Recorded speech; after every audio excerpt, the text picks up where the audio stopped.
కాళేశ్వరం ప్రాజెక్టులో 100 భాగాలు, అందులో ఒక భాగం మేడిగడ్డ.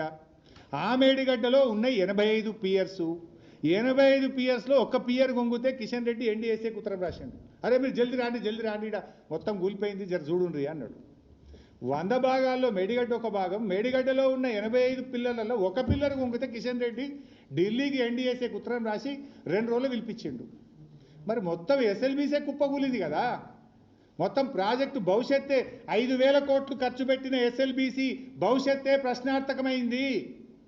ఆ టీ బీమ్ బయటకెళ్ళది, ముంగడికి పోదు, 6 చచ్చిపోయినరు, బతుకులు ఆగమైనాయి, శవాలు కూడా బయటకు రాలేదు. మరి దీని మీద కిషన్ రెడ్డి గారు ఎన్డీఎస్ఏకి ఎందుకో ఉత్తరం రాయడు, ఎన్డీఎస్ఏ ఎందుకో రాదు.